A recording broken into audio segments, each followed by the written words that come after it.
So the thing that's interesting, I don't know about you know who my subject is. My subject is Samson.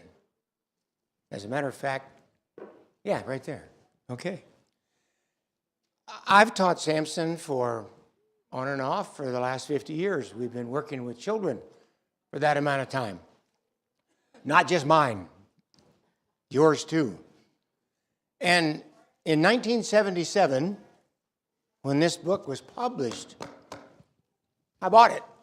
I think Shirley did, to be honest. But this book is a coloring book, but it's a good version for kids of Samson, as you'll find out today as we look at what I call the VBS kids version of Samson, and then Judges chapter 13 through 16 of Samson, and you'll find quite a change, in my opinion, between the two. But the thing that I want to just show you my age, when I first did this, this is how I presented it. You remember these? Nobody remembers these but me? Richard does. He's laughing. You know, good old Samson, foils, overhead projectors. And I think I used a couple here in our classroom back then. Now, I don't know how many of you saw the book that John showed us last week, and it's only about that big. But there's 4 pages in that book, 4, not 3, that cover Samson. So very interesting. A couple of different perspectives I never thought about. So as I haven't done a PowerPoint presentation in a long time, so I'll try to keep that and this in sync, but no guarantees. So if somebody sees me getting way behind, just give me and we'll go from there. But anyhow, I got to wondering when Brandon asked me to do one of these, I said, great, but I need to do it early because we just started a new quarter, as you all know, or we wouldn't have this class right now. So we have our new 3rd graders in the class that Shirley and I teach on Wednesday nights, which are really what I like to call fresh out 2nd graders, because they haven't started school yet. So she always reminds me, get it down to their level, which is, for me is pretty easy because that's my level. Well, I'm going to try to get it up to your level today. But if we get off on one side, you'll understand why. So anyway, let's just get this started. So Samson. This was written in that little book, as John mentioned last week. Most of the writers are PhDs. I know how to say that. Don't ask me any more beyond that. But the fellow that wrote this section on Samson, his name is Travis Harmon. And he brought in a couple of things that set me back the first time I read through it.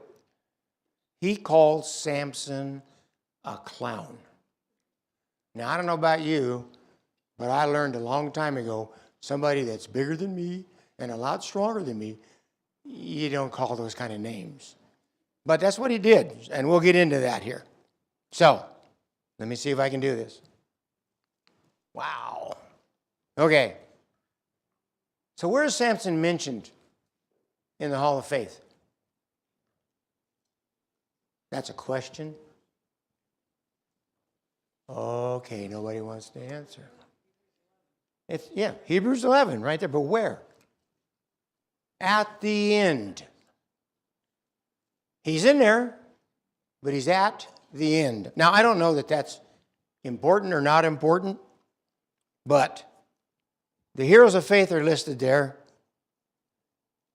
They have a lot of confidence in these people, but the thing that's important is that they acted on their faith. Is that important? Absolutely. Thank you. It is important because we need to do the same thing. We have to have enough faith and trust that we will act. I don't know if you remember last week, Art, you in part of Johnson, asked a question, and Art made this statement, and I wrote it down. He said, we must be active or our faith will go away. It goes backwards. It weakens. It's important for us to be involved. It's why we're here. Not me, because of me, but because this is where we're supposed to be. So, that's the key there. All right, let's see what I got here. So, Hebrews 11 is the Hall of Faith. This is one of the most well-known books, chapters in the Bible. There are several others, creation and the virtuous woman in Psalms and those things, but there's a lot of it there. But this one is the most well-known. Look at the names of the heroes of the Old Testament.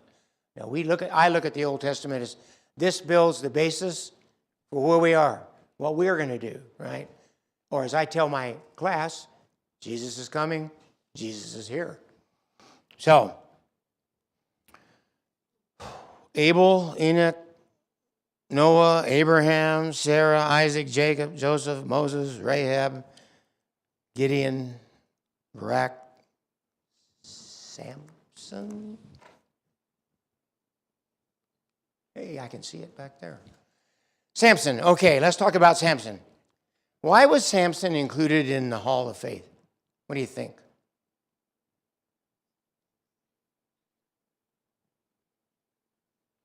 Why? Excuse me, Larry? He trusted God.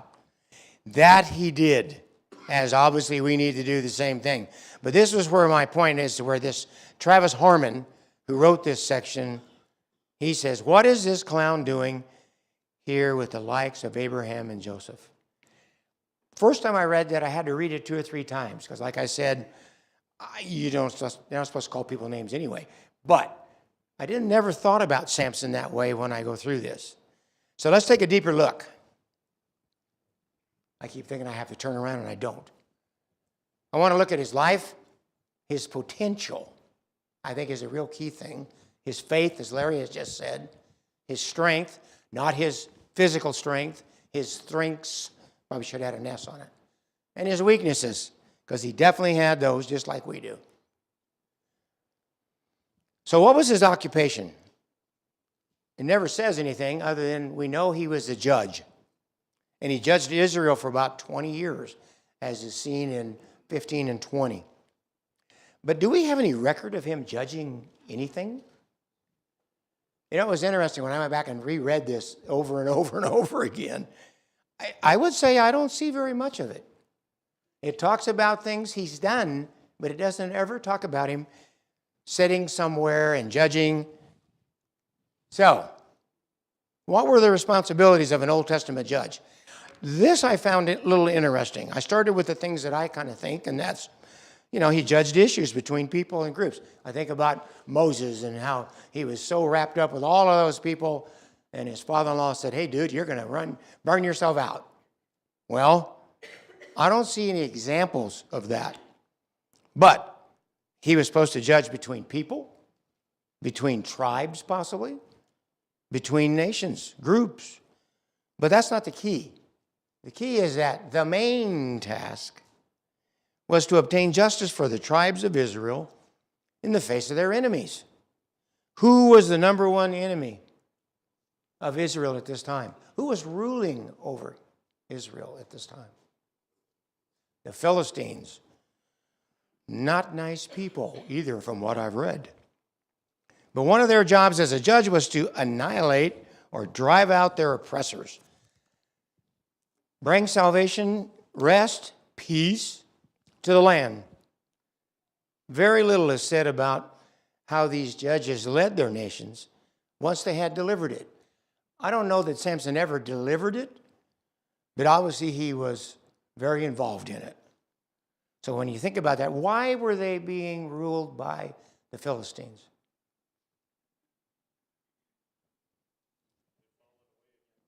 They'd fallen away again. They had, the cycle, the 60 cycle we have in our houses that runs the lights, and the lights in here, because they'd hit a high, We're good. God's in back of us. He's for us. And then it didn't take very long until they fall off the other end. Same thing happens to us. So, all right. Samson's lifestyle. He was a Nazarite before birth. And Shirley looked at that and said, what do you mean before birth? Well, I'm going to get to this in the slide. Never mind. Samson's strengths. Let's talk about that.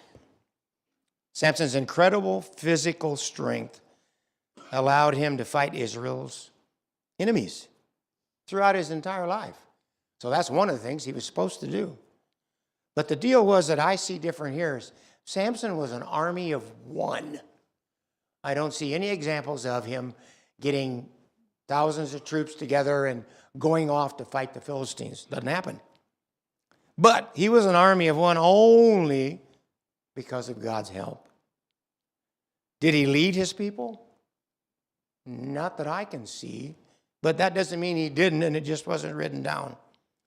But before he died, he realized his mistakes. And he returned to God and sacrificed himself in his greatest victory. Now, let's talk about his weaknesses. It seems funny to talk about a guy that strong in his weaknesses, but he was selfish. This is where we start getting into learning about the clown aspect. God placed him in a position of authority, but he was a bad example as a leader, in my opinion. He ignored the disastrous consequences of sin, both in his own life and therefore in the country that he was judging. Let's talk about his accomplishments. Samson was dedicated as a Nazarite, a holy man who was to honor God with his life and provide an example to others. Back to my other point. Samson used his physical strength to fight Israel's enemies. That he did. Army of one. But he led Israel for 20 years. That's pretty good. And he is honored in Hebrews 11. So I would say that was an accomplishment. What are the life lessons that we can learn from Samson? Well, you can serve yourself or you can serve God, but you can't do both. I think there's a, yes.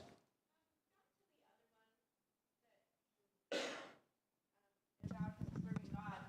He didn't stick to his Nazarite vows.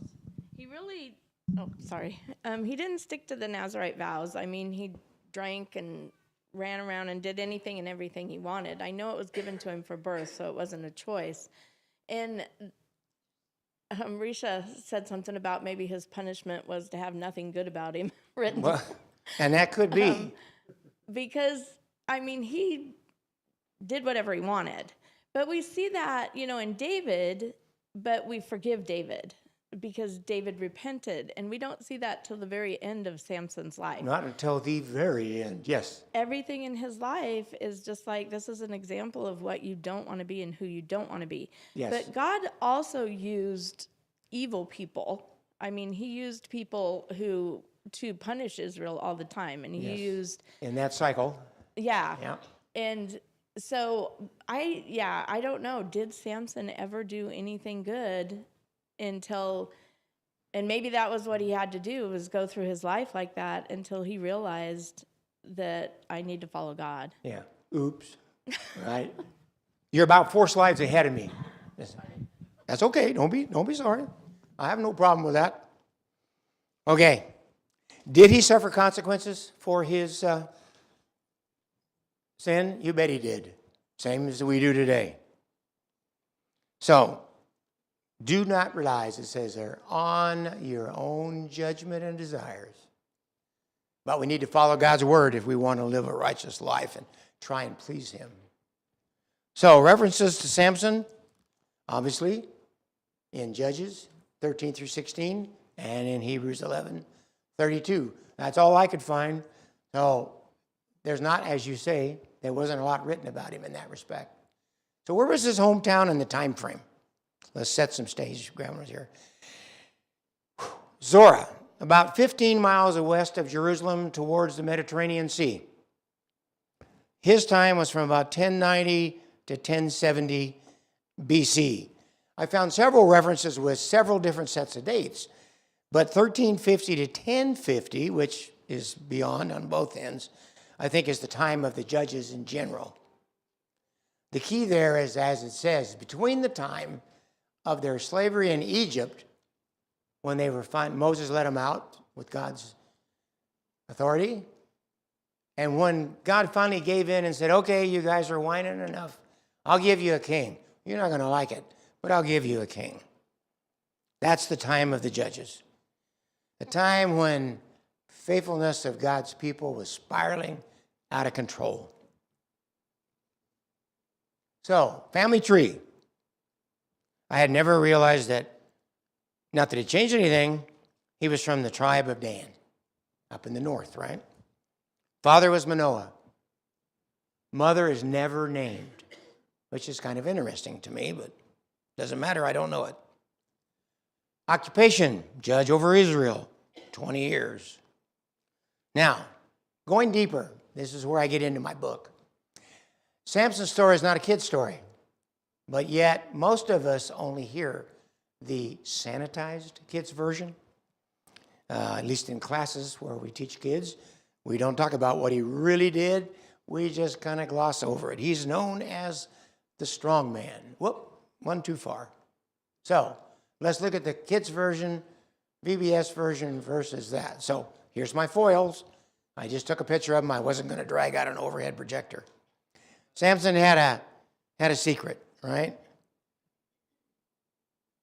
You know, I thought Brandon might have asked me to do this one, thinking I might resemble this, but no hair, no strength. So I decided it's because he knows I was the opposite. And he's smiling back there so big. All right, so he knew he was going to be a leader. I don't know exactly how. Maybe it's because of the Nazarite part. He comes across the lion, right?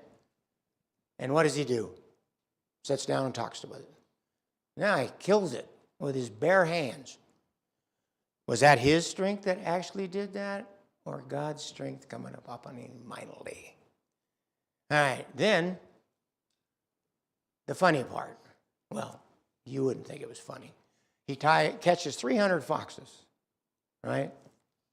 Ties their tails together, puts a torch in them, lights them on fire, and sends them out into the Philistine crops. And they burn up the wheat and the vineyards and the olive groves. You think they liked him after that? No. Then he gets in a fight with 1,000 of them and kills them with the jawbone of a donkey. And it says a fresh jawbone. That means it wasn't real hard. Maybe that's so it didn't break. I don't know. But the bottom line is, that's what he did. And then he carries off the gates of the city of Gaza. Remember this when I get to the real part. Now here's a picture that maybe might look a little bit more realistic, but nevertheless the kids like the other one better. And then he falls in love with Delilah. And we know this is the beginning of the end. Delilah is paid to find out the secret of Samson's strength by the lords of the Philistines. And the way I understand it, there were 5. There was no one ruler of the Philistines, at least not that I can come up with. And each of them say that it would pay her 1,100 pieces of silver to find out that. Now that's 5,500 if I did the math right. That sounds like a pretty good plan to me. So she teased poor old Samson over and over again. And they go through this routine 3 times, which we'll talk a little bit more about later. But on the 4th time, he tells her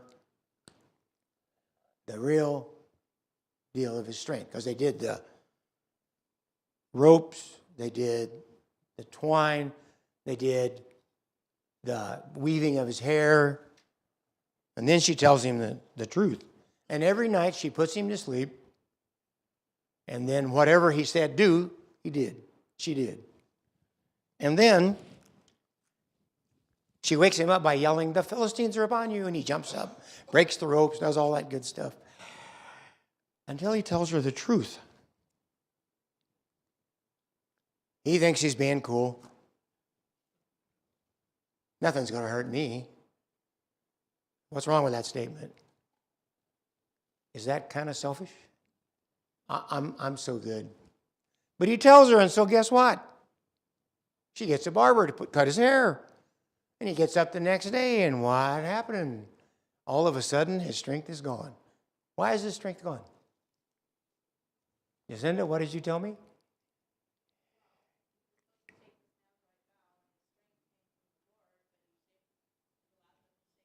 He never did that, did he? He broke all those vows. Yes. Okay. So they put his eyes out. They take him to prison, and they have him work in a mill grinding wheat. This is Israel's champion, judge, and that's what he's doing. But you know what? I don't think they paid attention, because he ground grain long enough, his hair started to grow back. Mine's never going to grow back, but his did. But again, was that his real strength? No, not so much. I always want to impress that on the kids when we go through this. So the enemies had a feast. Their main god was Dagon, D-A-G-O-N. It could be Dagon. Dagon? Okay. And they had multiple temples where they would do this. And so they brought him out. They wanted to show how mighty they were over these wimpy Israelites. But he asked, actually in the Bible, it talks about the young man who was guiding him because he was blind. Said, "Would you put me up between the pillars so I can rest?" Sounded like a good plan. And then we know that God gave him the strength that he needed. And I'll read more of that as we go through the non-VBS version. And the roof came crashing down on everybody, including Samson, and however many lords that were there. But their approximate number that's in the Bible says about 3,000 Philistines died that day. And some number of those 5 lords. And of course, Samson himself. This right here, now let me see if I can. This right here is a model of the temple. And these are the 2 main pillars. Now, I don't know how far apart they were, but you know your fingertip to fingertip is wider than you are tall. And with me, I'm getting shorter all the time anyway. This is those pillar bases. This is one of the temples, not the one that Samson was supposedly at, because that one is under a city that's built on top of it. But there was at least 3 that I found mentioned. So that gives you an idea of the base of where they were and what it was like. All right, so only by reading the account of Samson in the Bible, chapter by chapter, are we going to see what his real life was like.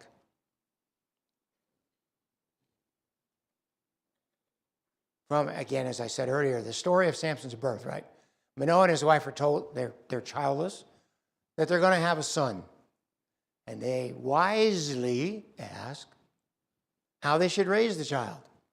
Now, sometimes when I kind of agree with this, I'm assuming PhD guy, that says maybe it should have been Samson's parents that were listed in the Hall of Faith, because they had enough faith to take action. They wanted to know how we should raise this son you're blessing us with. So, as Jacinda said earlier, the rules of a Nazarite, a term that indicates consecrated or separated, just like I think we are called out for that exact reason. But they were to abstain from wine, grapes, having their hair cut, and from becoming ritually, I have a hard word to say, impure through the contact with something dead. That is from Numbers 6. So if you know the story, the real story, you can see this is going to be a problem. 14 through 16, a bunch here at one time. So this is where he's called a clown. And I think that's based on his actions, based on his not following the rules that he was supposed to follow. So first he asked his parents to get him a Philistine woman as a wife, because he says, she pleases me well. Duh. Got to remember, the Philistines are the rulers over Israel. They are their greatest enemy at this time. And he wants to marry one. Is there something wrong with that picture?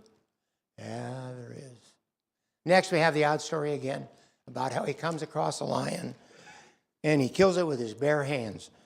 Did that make him impure because he's touching something dead? It wasn't when he started, but it was when he got done. Yes, you're a slide ahead of me again. Risha, would you slow her down just a little? Okay. All right. Now, how did he kill this lion, as we said before? Because the Spirit of the Lord came upon him mightily. But this is where it gets interesting. Well, to me.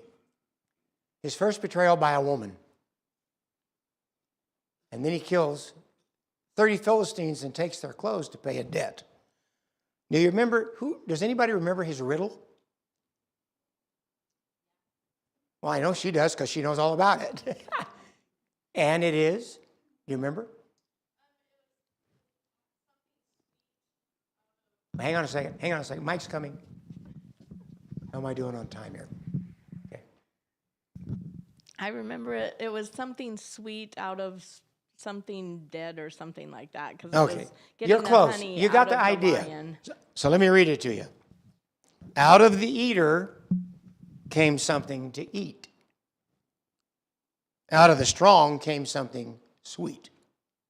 Now, I have a question for you ladies, so pay attention here. This is his story. And we know that the Philistines pressed his wife to give them the secret of that, because they didn't want to lose 30 changes of clothes. So ladies, would you say that based on his actions to this point, he was going to be a good husband? This has got a little twist. You have to stretch this a little. No? Well, men, I'll speak to you for a moment then. I don't know what your pet peeve names, nicknames, whatever you want to call it, are for your wife. I could tell you a half dozen from mine, but she said, don't you dare. But Samson asked him, he says, had you not plowed with my heifer? He was talking about his wife, not a cow. I don't know about you, but if I ever made that mistake, I wouldn't be here today. Period. So just keep that in mind, you young men, younger men that may be contemplating that. So why did he go kill 30 Philistines? He needed 30 changes of clothes. That's what his bet was. And he lost his bet because in the 7-day period, she told him the meaning of it. So this is where we get back to the foxes, where he takes the 300 foxes. I don't know how you catch 300 foxes. They must have been sleeping or something. 300 foxes, ties their tails together, puts a torch in them, sets them on fire, and turns them loose. And as we know, it takes out the olive groves, the vineyards, and all of the wheat. Now, do you think this made the Philistines happy? No, it didn't, so they were going to come and get him. So he picks up this jawbone of a donkey, and he kills 1,000 men. One guy against 1,000. That sounds like 1,000 to 1 odds. So that's, that's interesting to me. Chapter 16. Samson spends the night with a prostitute in Gaza. The Philistines plan to attack him in the morning. Somehow he must have learned about this. So he gets up early in the morning and he tears the gates and the posts out of the city and carries them, everything I could find. I found from the top of the hill to up to 40 miles back to Judah. One, remember those two pictures? The cartoon version and the the non-cartoon version. So, Samson and Delilah, and this is where it starts to go absolutely downhill. Samson, 3 times, back to 3 times, they go through this same routine. Bowstrings, new ropes, weave his hair in a loom. 3 times. You'd think Samson would get a clue after the 3rd time? You know that old adage, 3rd time's a charm? Well, not for Samson, it wasn't. So finally he tells her. He gives in. Okay, stop nagging me. Here it is. I've been a Nazarite from birth. No razor has ever cut my hair. I don't know how long his hair was, but it had to be pretty long. It refers to the 7 locks of his hair. This was the key to his strength. Was that really the key to his strength? No, it was not. We know that it was because God was with him. But yet again, the 4th time, she lures him to sleep, has a barber come in and cut his hair, and then the same routine. The Philistines are upon you. And he jumps up expecting to do the normal thing. Do you suppose this was a surprise to Samson?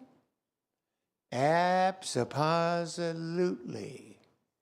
So, as your son has said, Samson broke all of the vows as being a Nazarite. He broke them all. And it had never hurt him, so why shouldn't I? Well, they put his eyes out and they made him grind grain, right? The Philistines praise their god Dagon. And they bring Samson to this feast.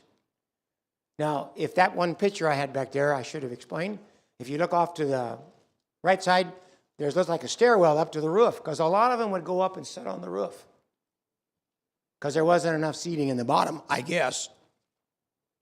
So, when Samson pushes with all of his might and pushes those 2 pillars down, the main pillars, the whole thing comes crashing down. And it said about 3,000 is what it's referred to. And we don't know how many of those 5 lords there were that could have been there.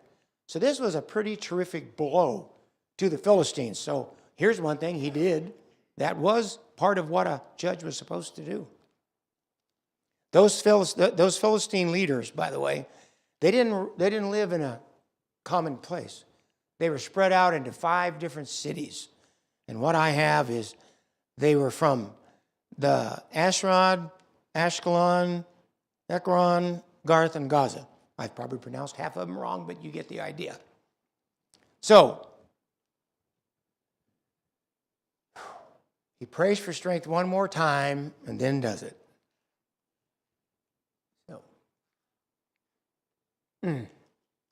Is Samson a hero of faith?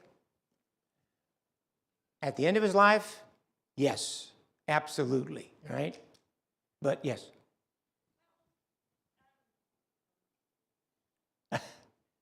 Gary, why don't you sit down up here? 35. Stacy and I were kind of talking about the end there when he calls on the Lord. And he does have faith that God will help him. But it's not even for God that he wants vengeance. It's for his own eyes. For his eyes, right. It's still his own selfishness. Yeah, I don't have to explain that to you because she just did. But I'm glad you're here today. My biggest question, okay, so he did have faith in God, but in James we hear that the devils believe and tremble. Oh, yeah. So it's got to be something more. And like Risha said, maybe it's just that we don't see anything good, and that was maybe his punishment. But we also know that everything is supposed to point us to Jesus. So where does that come in his life? Well, what points us to Jesus in his life? Well, I think for my answer to that question, it would be because of what he did in the end. Not because of what he asked for. I mean, he asked for strength. Revenging his eyes? No, revenge is not ours, right? The Lord says, vengeance is mine, right? No, not going to happen. So, can I tie it directly to it? No, I cannot. But when I look at it and I think about the story, in the end, we know he had faith in God and he trusted that God would help him. A couple slides down, you'll see that on my slide. But it leads us to think back. Here's an example of a guy who had great potential and didn't make use of it. That's a message for us. What is our great potential? It has nothing to do with the Philistines. It has to do with God. So, and God is Jesus on earth, right? So through him, we know how we get there. And without that faith in him, we know we're never going to get there. Okay? And sometimes that's exactly what they are. How's that do? Do as I say, not as I do. Uh-oh, we got a hand over here. Thanks. Dana. Yeah, I find Samson to be so intriguing. If this was just an account of a person in the Bible, no one would ever think that he was a judge. Because aside from the angel setting him apart at the beginning and saying he's going to be the deliverance from the Philistines, this guy only acted for himself. Yep. Every act he did against the Philistines was an act of vengeance. Yes. And it was kind of his own stupidity that put him into those situations. But I think if you're looking for where does the faith come in, I think it's at the very end. He doesn't give up. He's in a desperate place. He cries out to God. Yep. Just like the Israelites did over and over and over again in those cycles, right? Yep, we're with God. Dave, back there, then up here. Just real quick, I'm reminded of James 4:17 when we know the right thing to do and we don't do it, it's sin. The opposite is true too. We Yes. serve a living God. And despite all the sin that he had done to this point in his heart, obviously, and it's why he's here in Hebrews 11, he knew the right thing to do at the end, and he did do it. And so we're rewarded for that. I think two big lessons that can be learned here is the fact that both for an individual who goes through life sinning and has very difficult times, there is still hope for us. But also it goes to the rest of us as an audience that we're not to look at those individuals and make those judgments. Because at the end of the day, that's God's judgment. That's God's choice, not ours. Richard. Maybe one other thought is that we're the ones that assign the word hero to these people. And some of these people, when you look at their lives as individuals, we may not think of them as being great heroes. In fact, every single person in this list here, other than Enoch, every single person on this list all have problems. Yes. And they all have shortcomings, and they all have fallen in some area of their lives. I particularly, when I think of Samson, Samson is like a lot of God's followers who go through life who don't always do it perfectly. Yeah. The other thing is that when you talk about a judge, oftentimes when we think of a judge, we think of this guy who stands as an arbiter between parties. But a judge in the book of Judges was one who dealt out judgment toward the oppressor. And those times took on different kinds of ways. And so they acted as God's judgment upon those, and they did so by faith. Even Samson, even though he might have did some things out of vengeance, he did that all by faith. He did not do that with his own strength. There was no strength within himself. All the strength was within what God had given to him. And I'm reminded of what Hebrews 12:11 says in verse 39. It says, all these,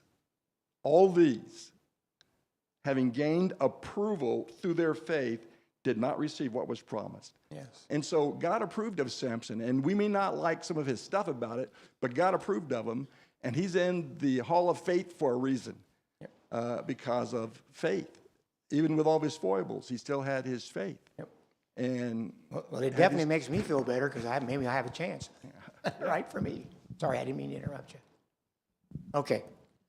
All right, moving right along here. We're about to run out of time. Dave's running. Marshall. He's coming. Yeah, it's all a setup. This whole thing's a setup. What's going on? The whole book of Judges. In the second chapter, they were faithful to God, Joshua and the elders, and then they didn't do what God said. God said, kill them all, I'll sort them out. Well, I don't know if he said sort them out, but he's kill them all. They didn't do it.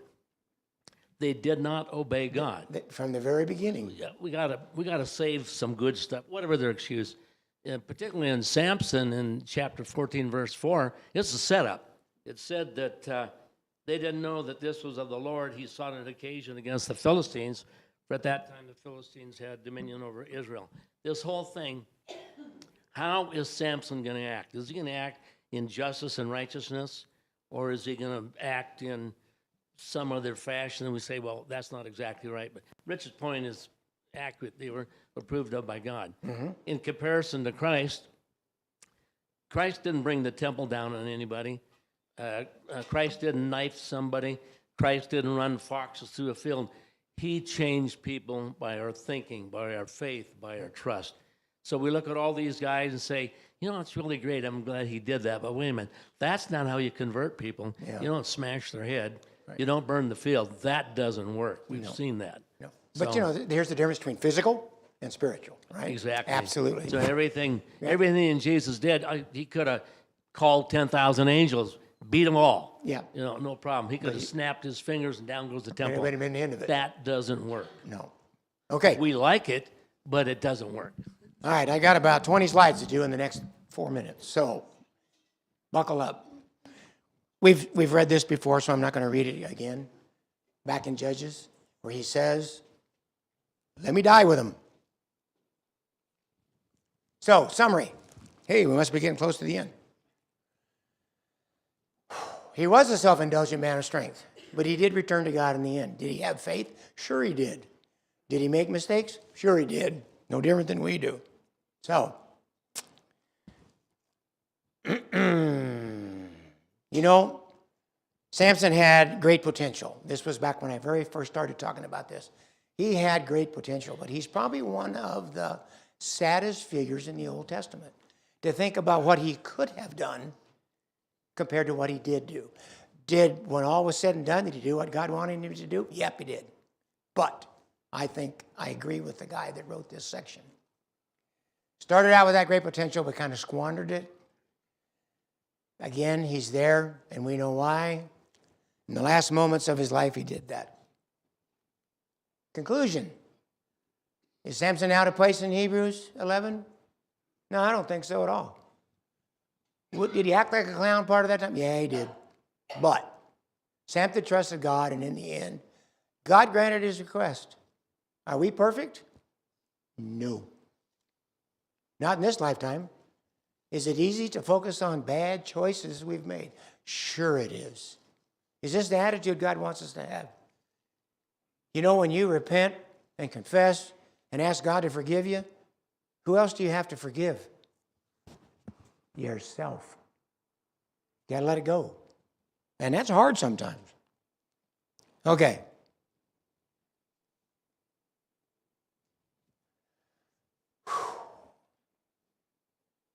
Not that we are good enough. That's absolutely, we're not. We know we're not good enough. But God is. He's good enough. And with Jesus standing by our side, what more could we ask for? How we got to the New Testament. So, I hope this has been meaningful. Let's walk through this real quick, if you can see it. These are the kind of things we like to do with the kids. So this is an unscramble. See the 10 scrambled words at the bottom? And 10 questions. Now, you may know the answer, but you got to find the correct unscramble. So, Samson's bride told the meaning of the somebody. D, riddle. Yes, how about that? Samson caught some foxes, but which letter is it? B, okay. Fire destroyed the, which one? Which letter? Which? What? I heard somebody say it, I thought. Wheat. Philistines killed Samson's wife. Very good. Samson went to live in. Now you've had to read this to know it because I didn't mention it. Edom. E. Number 6. The Philistines attacked the town of. I don't know if they attacked it or they came to attack it. And then the then the Israelite says, we'll go get him for you. Don't burn us down. Who was it? Lehi. Samson was tied up by men of